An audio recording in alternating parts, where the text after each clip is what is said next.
This is Sleeping with Shadows, a series for those navigating trust, betrayal, and the quiet work of reclaiming themselves. There are moments in life that don't arrive gently, they arrive like impact. Betrayal is one of them. Not because of what was done, but because of what suddenly collapses inside you. When intimate betrayal is revealed, the ground doesn't just crack, it gives way. One moment, you are living inside a reality you believed was shared. The next, you are standing in the same place, but nothing feels familiar anymore. The person you trusted, the story you told yourself, the future you quietly planned, all of it begins to feel unstable. Betrayal doesn't start with understanding.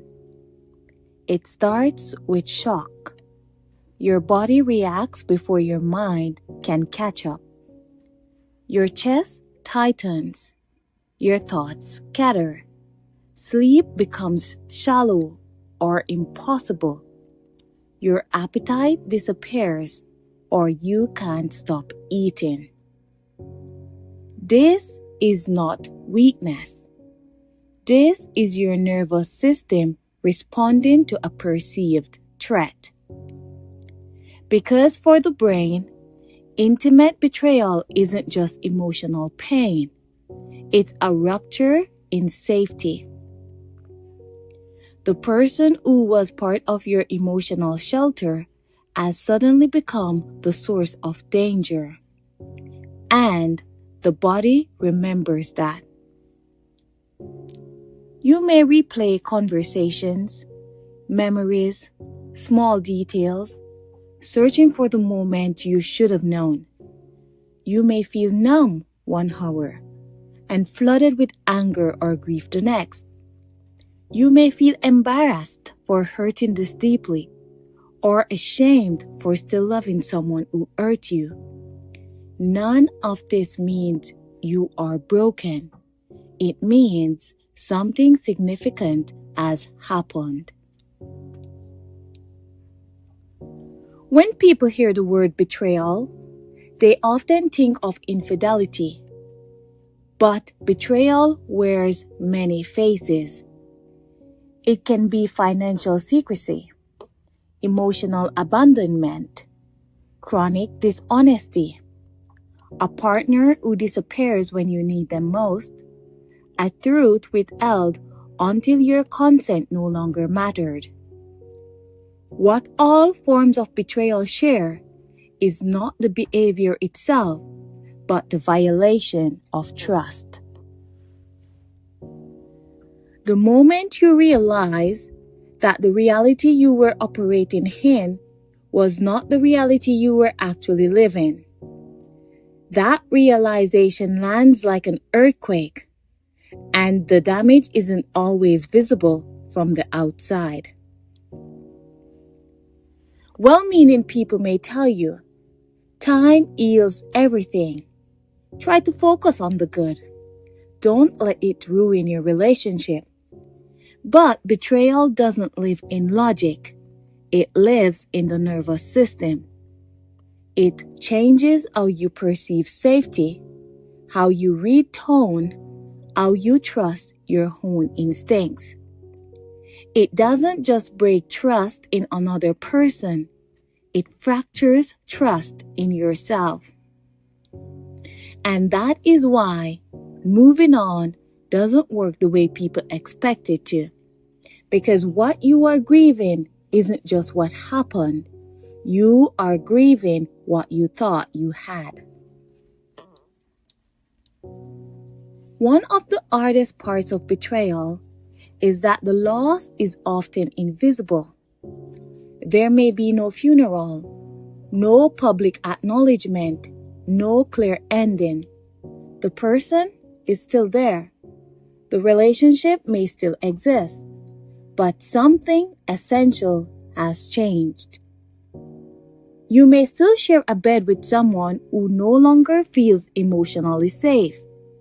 You may still say "we" while feeling deeply alone. This is where many people begin to question themselves. Why can't I let this go? Why does this still hurt? Am I overreacting? You are not overreacting. You are responding to a rupture in meaning. If you are listening to this while living inside betrayal, let this land gently. You are not required to decide anything right now. Not whether to stay, not whether to leave, not whether to forgive. Clarity does not come from urgency. It comes from safety. And safety begins with understanding what has actually happened to you. This is not about blame. It's not about convincing you to reconcile. And it is not about pushing you towards leaving. This series is about discernment and understanding the emotional terrain you're standing on. So whatever path you choose is rooted in truth and not fear. In the episodes ahead, we will explore how people stabilize after betrayal, how they evaluate whether trust can be rebuilt, and how some choose self-preservation and healing without shame or regret. Because both paths require courage. Betrayal feels like the ground shattering because it disrupts the story you were living inside.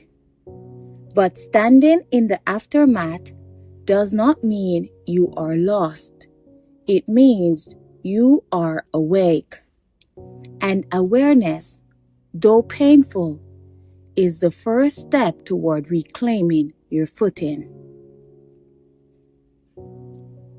In the next episode, we will talk about surviving the emotional surge, what actually helps in the immediate aftermath, and how to create enough inner stability to breathe again. Until then, be gentle with yourself. You are not weak for feeling this deeply. You are responding to something that mattered. And remember, whatever path you choose, make sure that it is a path that brings you closer to yourself, not further away.